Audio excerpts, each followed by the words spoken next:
संखारा उपादवय धम्मिनो उपचित्वा निरुझन्ति तेषां उपशमो सुखो।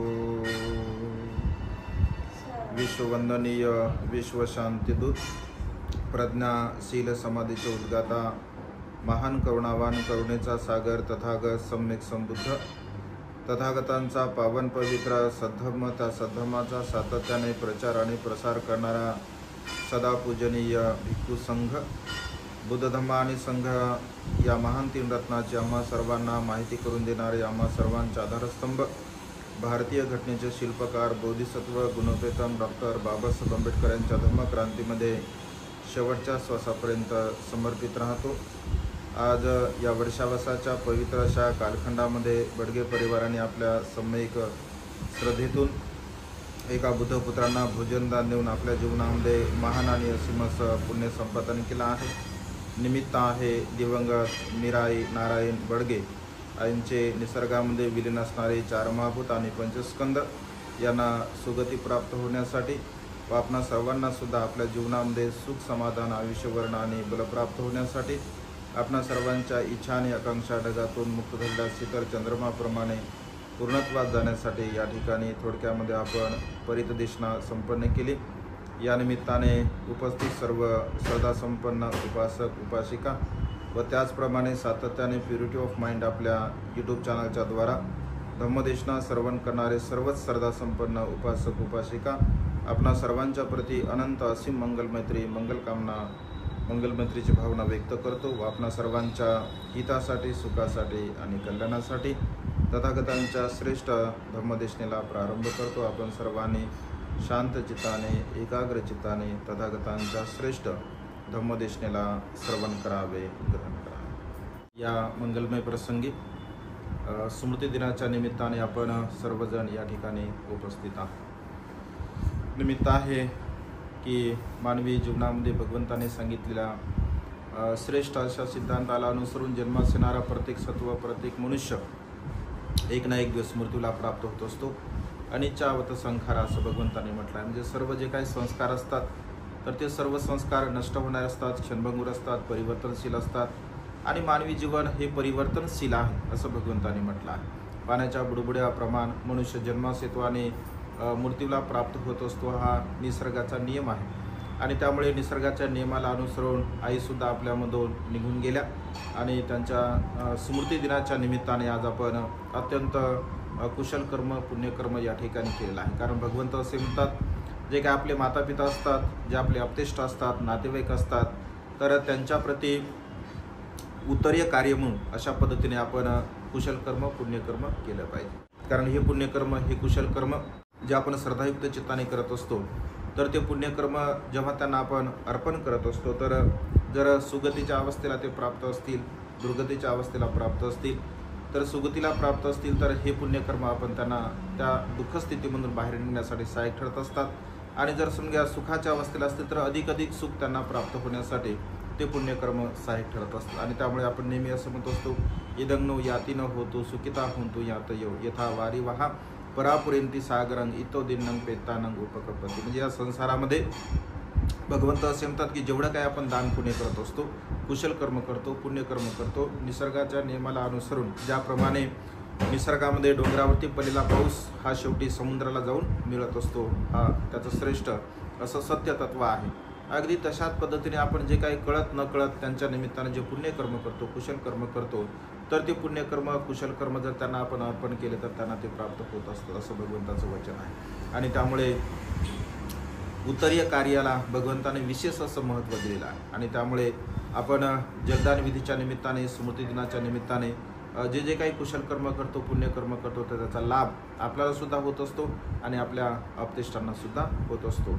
आणि त्यामुळे भगवंताचा धम्म हा मानवी मनाला परिशुद्ध करण्यासाठी आहे, स्वतःचं मन निर्मळ करण्यासाठी आहे। आणि जो मनुष्य आपल्या स्वतःच्या मनाला निर्मळ करतो, परिशुद्ध करत असतो, तर तो मनुष्य खऱ्या अर्थाने दुःखमुक्तीच्या मार्गाकडे वाटचाल करत असतो असं भगवंतांनी म्हटलं आहे। भगवंत एका गाथेमध्ये असं म्हणतात की जगावरती विजय मिळवण्यापेक्षा स्वतःच्या मनावरती विजय मिळवणारा मनुष्य हा खऱ्या अर्थाने विजयवीर असतो. आणि त्यामुळे स्वतःच्या मनाला आपण कशा पद्धतीने सुखाच्या मार्गाला नेण्याचा प्रयत्न केला पाहिजे. भगवंताचा धम्म हा स्वतःचं कल्याण करण्यासाठी, स्वतःचं हित साधण्यासाठी, स्वतःचं मांगलिक साधण्यासाठी भगवंताचा धम्म आहे. आणि त्यामुळे वेगवेगळ्या प्रसंगाला अनुसरून भगवंताने बघा उपदेश दिले. कारण मनुष्याचं मन चंचल आहे असं भगवंताने म्हटलं आहे. कधी चांगला विचार उत्पन्न होतो, कधी वाईट विचार उत्पन्न होतो. चांगला विचार उत्पन्न झाला आणि त्या अवस्थेने जर मनुष्याने कर्म केलं तर ते कर्म चांगलं होऊन जाते.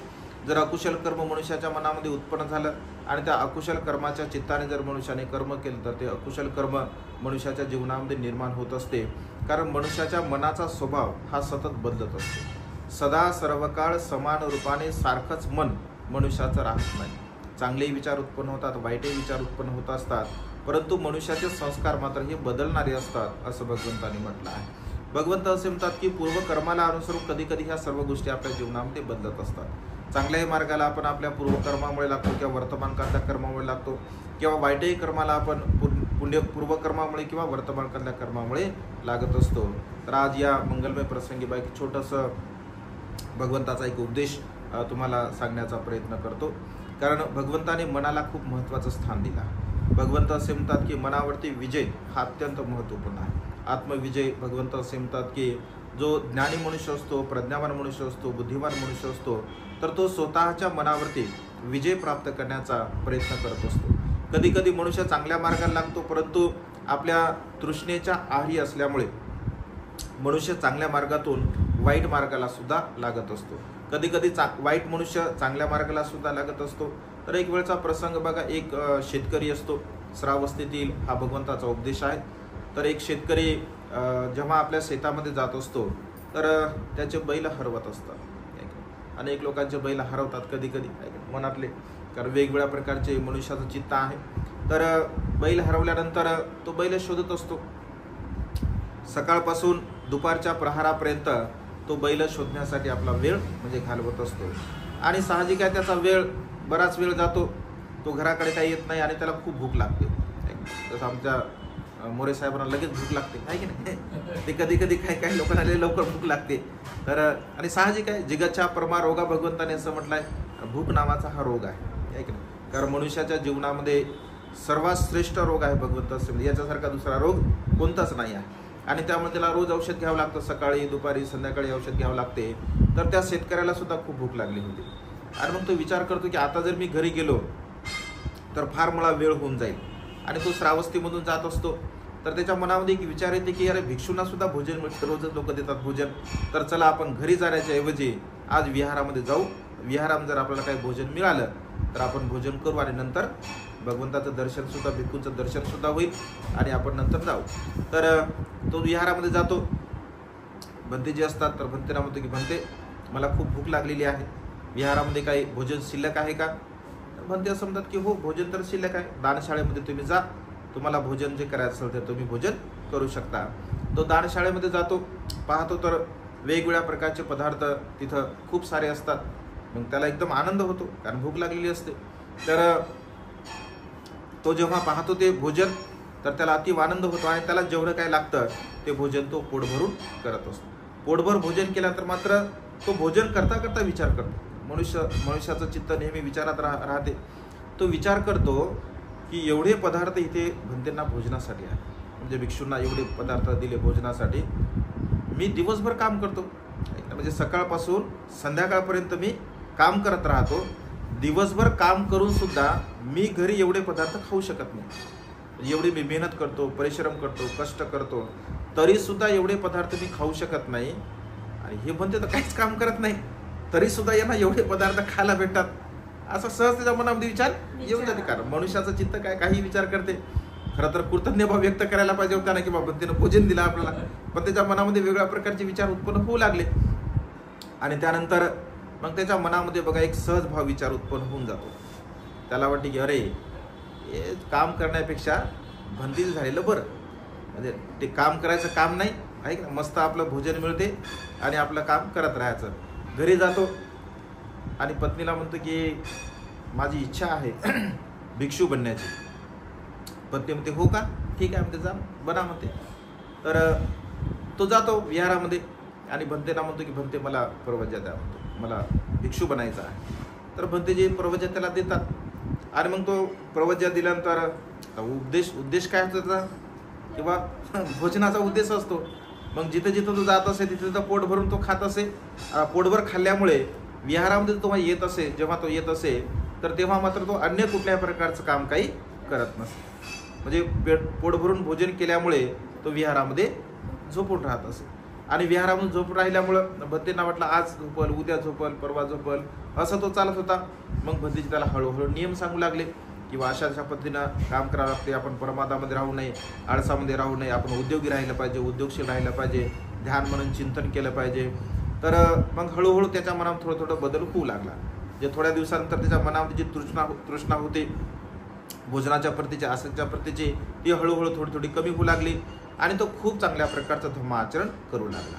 मग विहाराची साफसफाई करणे, भिक्खू संघाची सेवा करणे, म्हणजे विहारिक जी कर्म आहे, म्हणजे विहाराचे जेवढे काही कर्म आहे तर ते कर्म तो खूप चांगल्या प्रकारचं करू लागला आणि साहजिक आहे त्यामुळे भंतेंचा तो प्रिय झाला. बाकी अन्य कुठल्या प्रकारचं तो कार्य करत असे, परंतु विहाराचं कर्म खूप चांगल्या प्रकारचं करत असे. आणि काही दिवसापर्यंत तो राहतो, त्याची तब्येत वगैरे एकदम छान होते. आणि नंतर जेव्हा त्याला असं वाटते की अरे आता बरेच दिवस झाले आपण भिक्षू जीवनामध्ये आहोत, मग त्याचे मुलं बाळं असतात, घरी पत्नी असते, मग त्याला काही दिवसानंतर घरची आठवण येते, मुलाबाळाची आठवण येते, पत्नीची आठवण येते. मग तो म्हणते भंते मी आता चिवर काढतो म्हणते. भंते म्हणता ठीक आहे काढून टाक. लगेच चिवर तो काढून जातो पुन्हा घरी गेल्यानंतर थोडे दिवसापर्यंत तो राहतो आणि 1 दिवस 2 दिवस 8 दिवस 10 दिवसापर्यंत पत्नी सुद्धा काही म्हणत नाही. पण जेव्हा 8-10 दिवस होतात, त्याच्या अधिक होतात, हा काहीच करत नाही, कारण याला करायची काय सवय राहत नाही. तर पत्नी म्हणते बसून किती दिवस खाता आता, तुम्हाला काम करावं लागेल, शेतामध्ये जावं लागेल, कारण तुम्ही जर काम नाही केलं तर खायला कसं काय मिळणार आहे. मग तो पुन्हा शेतावरती काम करण्यासाठी जात असे. मग शेतावरती काम करण्यानंतर त्याला पुन्हा विचार आला, अरे एवढं चांगलं सुखपूर्वक जीवन आपलं होतं, पुन्हा आपण या जीवनामध्ये आलो. मग काही दिवस तर करतो, पुन्हा त्याला वाटते की तो पुन्हा पत्नीला म्हणतो मी आता बनतो भंतेजी. ते म्हणतात बन भंतेजी. असं करता करता बघा 1 वेळेस होते, 2 वेळेस होते, 3 वेळेस होते, 7 वेळापर्यंत बघा ते असं कर्म करत असतो. ऐक ना, चिवर काढायचं, थोडे दिवस राहायचं, घरी जायचं, थोडे दिवस राहायचं. म्हणजे मनुष्याचं चित्त फार चंचल आहे, ऐक ना. म्हणजे चांगली गोष्ट जरी असेल, एखादी पुण्याची कुशलकर्माची गोष्ट असेल, चांगलं जीवन जगणारी गोष्ट असेल, तरी सुद्धा मनुष्य त्याच्यामध्ये अधिक काळ काय रममान राहू शकत नाही, कारण मनुष्य चित्त चंचल आहे. आणि त्यामुळे 7 वेळापर्यंत अशा प्रकारचं तो कर्म करत असतो बघा. असं कर्म केल्यानंतर पुन्हा 7व्यांदा तो घरी येतो आणि घरी आल्यानंतर पुन्हा त्याच्या मनामध्ये विचार येतो, अरे मी किती मूर्ख आहो, मी किती अज्ञानी आहो. म्हणजे भगवंताचा धम्म एवढा सुव्याख्यात आहे, भगवंताचा धम्म एवढं कल्याणकारी, आपल्या हिताचा आहे, सुखाचा आहे, भगवंत एवढं चांगला उपदेश करतात आणि आपण या संसारामधील या आसक्तीमध्ये, या तृष्णेमध्ये पडून आहोत. हे काय मात्र आपलं योग्य नाही. हे प्रज्ञावान व्यक्तीला, बुद्धिमान व्यक्तीला काय शोभण्यासारखं नाही. आणि पुन्हा 8व्यांदा त्याच्या मनामध्ये असा विचार येतो की आपण आता भिक्षू कायमस्वरूपी बनलं पाहिजे. मग तो पत्नीला परवानगी देण्यासाठी जातो. तर पत्नीला वाटते की सहज ठीक आहे म्हणते, जा म्हणते, कारण तुमचं जाणं येणं चालूच राहते म्हणते. आता 7 वेळा असंच झालं म्हणते. तर तो सांगतो की यावेळेस मात्र मी आता येणार नाही. पत्नी म्हणते तुम्ही पहिल्यांदा सुद्धा असंच म्हटले होते, दुसऱ्यांदा सुद्धा असंच म्हटले, 7 वेळापर्यंत तुम्ही आले आणि मला माहिती आहे पुन्हा सुद्धा तुम्ही येणार आहात. तर जेव्हा मग तो विहारामध्ये जातो, विहारामध्ये गेल्यानंतर जेव्हा भिक्षूंना तो विनंती करतो की भंते मला चिवर द्या, तर भंते असं म्हणतात की तुला काही चिवर आम्ही देत नाही आता, कारण तुझं खूप झालं, पहिल्यांदा झालं, दुसऱ्यांदा झालं, तिसऱ्यांदा झालं, 7 वेळापर्यंत तू चिवर घेतलं आणि चिवर काढलं, हे मात्र तुझ्यासाठी निंदनीय आहे, हे शोभनीय नाही आहे. कारण लोकांमध्ये अशा प्रकारची म्हणजे अकुशल भावना निर्माण होऊ शकते आणि त्यामुळे तुझ्यामुळे बघा लोकांमध्ये वाईट भाव उत्पन्न होऊ शकतो. भिक्षू राहतात, काढतात अशा पद्धतीने. तर तुला काय आम्ही आता चिवर देणार नाही. तर मग तो विनंती करत असतो भंते की भंते आता मी काय चिवर काढणार नाही. अनेक वेळा विनंती करतो, परंतु भंते काय मानत नाही. लगेच भगवंत त्या चित्ताला जाणतात आणि भगवंत म्हणतात की भिक्षूंनो आता त्याला तुम्ही चिवर द्या, आता तो खरंच चिवर काढणार नाही. कारण त्याने जरी असं केलं कर्म, हे तर तुम्ही वर्तमान काळातलं कर्म पाहता भिक्षूंनो, परंतु पूर्वकर्मामध्ये सुद्धा हा असाच होता, हा अशाच प्रकारचं जीवन जगत होता. तर भिक्षू म्हणतात की भगवान वर्तमान काळातला स्वभाव तर आम्ही याचा पाहिला, एक वर्तमान काळात आम्ही याला जाणलं, कारण याने एवढ्या वेळापर्यंत चिवर घेतलं, पण त्याच्यामध्ये जो सद्गुण होता, जे सेवा करण्याचा, विहाराधिक जे काही कर्म आहे ते कर्म करण्याचा, तर त्या सेवाभावामुळे तो सर्व भिक्खूंचा प्रिय होता. आणि जेवढ्या वेळापर्यंत तो चिवरामध्ये राहिला तेवढ्या वेळापर्यंत त्याने खूप चांगल्या प्रकारचे कुशल कर्म केले, पुण्यकर्म केले, भिक्खूंची सेवा केली, आणि त्यामुळे तो सर्वांचाच प्रिय होता. परंतु अधिक काळापर्यंत तो चिवर काढत असल्यामुळे मग भिक्षू त्याला नकार देत असतात. परंतु भगवंत जेव्हा ग्वाही देतात की आता तो चिवर काढणार नाही, आता तुम्ही त्याला चिवर द्या, तर भिक्षू मग म्हणतात की भगवान, वर्तमान काळातला स्वभाव तर आम्ही त्याचा जाणून आहोत, पण पूर्व कर्मामध्ये भगवान नेमकं याचं काय कर्म होतं असं. तर भगवंत मग सांगतात की भिक्षूंनो, एक कुद्दल जातक बौद्ध साहित्यामध्ये आहे, तर कुद्दल जातकाच्या संदर्भामध्ये मग भगवंत उपदेश देतात. भगवंत असे म्हणतात की मनुष्याची जी तृष्णा आहे, जी आसक्ती आहे, लोभ आहे, तर अगदी क्षुल्लक गोष्टीमध्ये सुद्धा मनुष्याचा बघा लोभ असतो. म्हणजे फार काही मोठी गोष्ट असावी लागते आणि त्या फार मोठ्या गोष्टीमध्ये आपला लोभ असतो असं बिलकुलच नाही आहे. संसारिक जीवनामध्ये भगवंत असे म्हणतात की अगदी छोट्या छोट्या गोष्टीमध्ये मनुष्यांचा लोभ असतो, तृष्णा असते, आणि ती छोटीशी तृष्णा सुद्धा मनुष्याला पुन्हा पुन्हा अनेक जाती संसारंग संधा विसा आणि विसंग. भगवंत असे म्हणतात की ही छोटीशी तृष्णा अनेक जन्मामध्ये आपल्याला जन्मग्रहण करण्यासाठी भाग पाडत असते, आणि त्यामुळे सर्व तृष्णेला छिन्न विच्छिन्न केलं पाहिजे असं भगवंताने म्हटलं आहे. कारण थोडीशी तृष्णा सुद्धा आपल्या जीवनामध्ये दुःख निर्माण करून देण्यासाठी सहाय्यक ठरत असते. तर भगवंत सांगतात की एकदा एका ब्राह्मण कुळामध्ये याचा जन्म झालेला असतो, आणि ब्राह्मण कुळामध्ये जन्म झाल्यानंतर हा सुद्धा तेव्हा सुद्धा तो शेतकरीच असतो.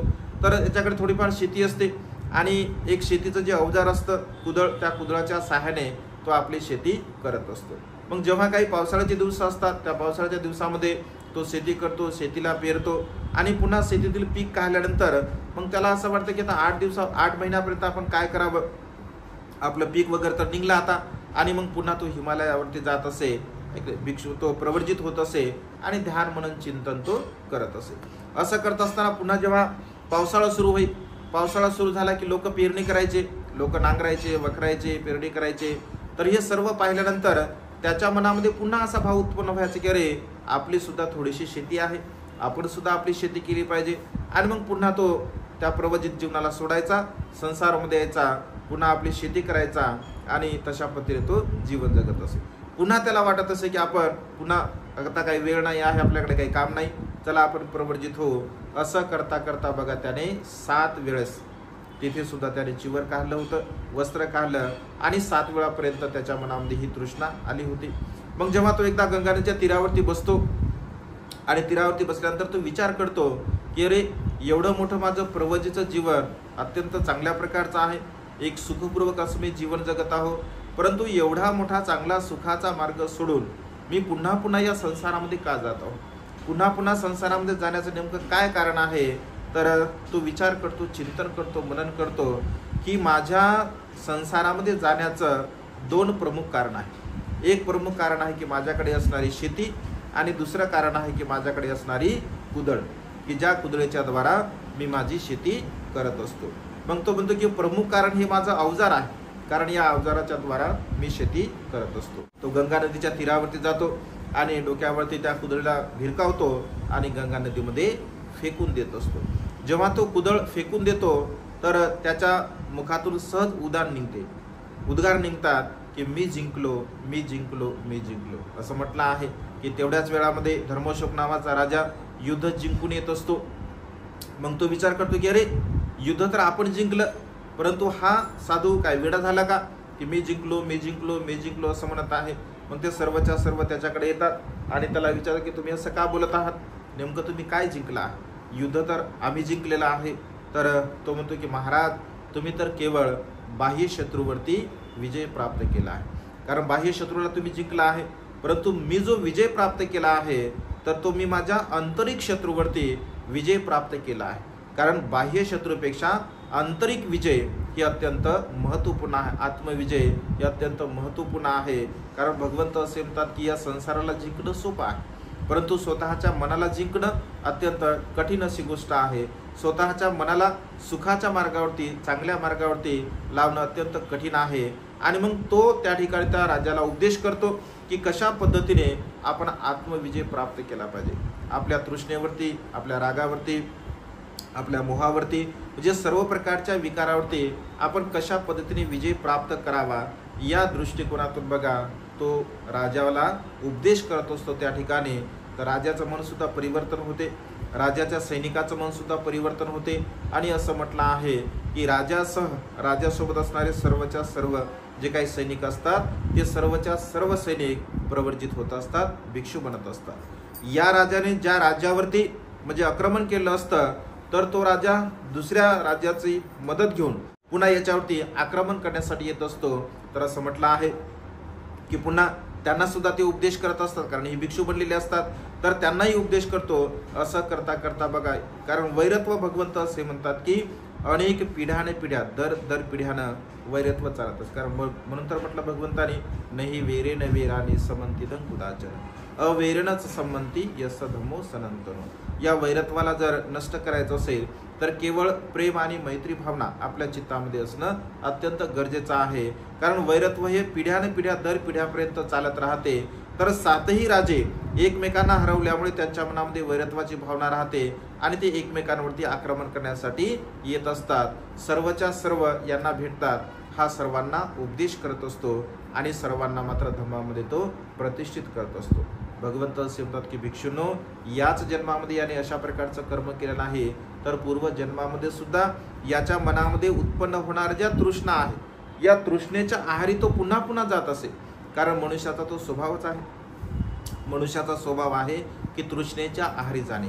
मनुष्य वेगवेगळ्या प्रकारच्या तृष्णा, कामतृष्णा असेल, भूतृष्णा असेल, विभूतृष्णा असेल, या सर्व प्रकारच्या तृष्णेच्या आहारी मनुष्य वारंवार जात असतो.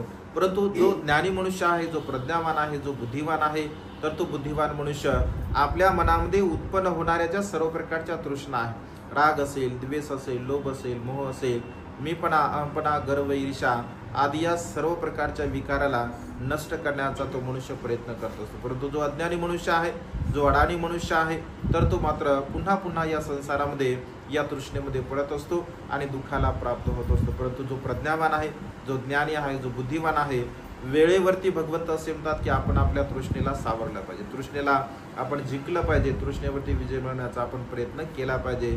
कारण बाह्य जगावरती विजय प्राप्त करणं सोपं आहे, परंतु स्वतःच्या मनावरती, स्वतःच्या विकारावरती विजय प्राप्त करणं अत्यंत कठीण आहे. आणि त्यामुळे आत्मविजय, स्वविजय भगवंत असे म्हणतात की अत्यंत महत्त्वपूर्ण आहे, जे अशा पद्धतीने भगवंताने त्याला बघा उपदेश दिलेला आहे. मनुष्याच्या जीवनामध्ये जीवन जगत असताना आपण जे काही कर्म करत असतो ते कर्म आपल्या जीवनामध्ये अत्यंत महत्त्वपूर्ण असतात.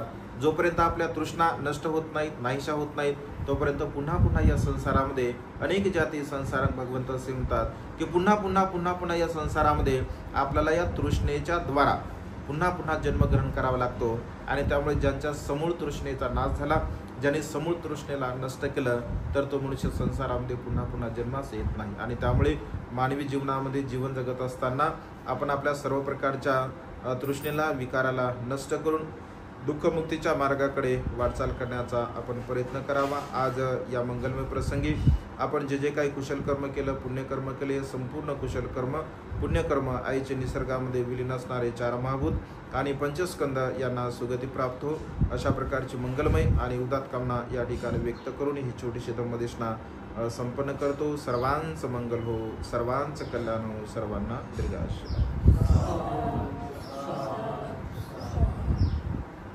सबिंति भुविभजन्तु सर्वरोगो विनाशतो माते भवत्वन्तरायो सुखी दीर्घायिको भव. भवतु सर्वमङ्गलं रक्षन्तु सर्वदेवता सर्वबुद्धानुभावेन सदा सोऽथि भवन्तु ते. भवतु सर्वमङ्गलं रक्षन्तु सर्वदेवता सर्वधर्मानुभावेन सदा सोऽथि भवन्तु ते. भवतु सर्वमङ्गलं रक्षन्तु सर्वदेवता सर्वसङ्घानुभावेन सदा सोऽथि भवन्तु ते.